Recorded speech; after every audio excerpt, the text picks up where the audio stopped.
Hello, welcome to behind the scenes of epics with me Malavika.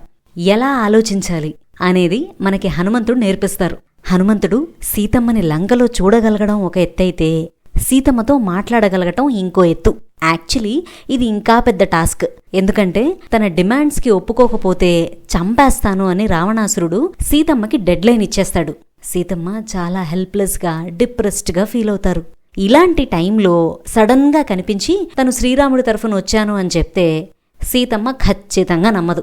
ఎందుకంటే ఇలాంటి మాయలు రావణాసురుడు ఇంతకుముందు చాలా ట్రై చేశాడు కాబట్టి. నమ్మకం సంగతి పక్కన పెడితే చూడగానే భయపడి ఒక్కరు పరిస్తే అక్కడ రాక్షసులంతా ఒక్కసారి మీద పడిపోతారు. ఒక్కసారి యుద్ధం అంటూ స్టార్ట్ అయ్యాక గెలవటం, ఓడిపోవటం అనేది మన చేతుల్లో ఉండదు. అసలు తను వచ్చింది దేనికి? సీతమ్మని చూసి ఆమెకి శ్రీరాముడి ఉంగరం ఇచ్చి ధైర్యంగా ఉండమని చెప్పటానికి. ఆ పర్పస్ యుద్ధం వల్ల 100% జరగదు. ఏం చేయాలి?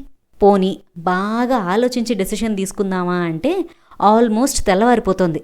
రాక్షసులు తనని కనిపెట్టే ఛాన్సెస్ ఎక్కువైపోతాయి. అన్నింటికన్నా ముఖ్యం, సీతమ్మ చనిపోవడానికి డిసైడ్ అయిపోతున్నారు. ముందు ఆ ప్రయత్నాన్ని ఆపాలి.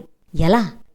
రామకథని చెప్దాము అని డిసైడ్ అయిపోతారు. కానీ ఉన్నట్టుండి ఒక వానరం సంస్కృతంలో మాట్లాడడం అనేది సీతమ్మ ఎప్పటికీ నమ్మదు. పోనీ మామూలు భాషలో మాట్లాడదామంటే రాక్షసులు విని మళ్ళీ యుద్ధం కాన్సెప్ట్ వచ్చేస్తుంది. సో సైలెంట్గా ఉన్నా ప్రాబ్లమే, మాట్లాడినా ప్రాబ్లమే. ఇలాంటి కాంప్లెక్స్ సిచ్యువేషన్లో స్వామి హనుమ ఒక ఐడియా వేస్తారు. సీతమ్మ కూర్చున్న సున్సుబ వృక్షం కింద కొమ్మ మీదకొచ్చి సీతమ్మకి మాత్రమే వినపడేటట్టు చిన్నగా రామకథని చెప్పడం స్టార్ట్ చేస్తారు.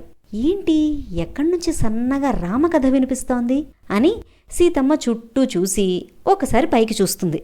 అప్పుడు స్వామి హనుమ కనిపిస్తారు. రామకథతో స్వామి హనుమ ఫస్ట్ ప్లేస్లో వచ్చే ఒక ఐడెంటిటీ డౌట్ని సీతమ్మకి క్లియర్ చేసేస్తారు. సో ఒక పని చేసే ముందు మనం ఎన్ని రకాల ఆలోచనలు ఎంత స్పీడ్తో చేయాలి అనేది మనకి హనుమంతుడు చెప్తారు. ఫాలో అయిపోదాము మరి.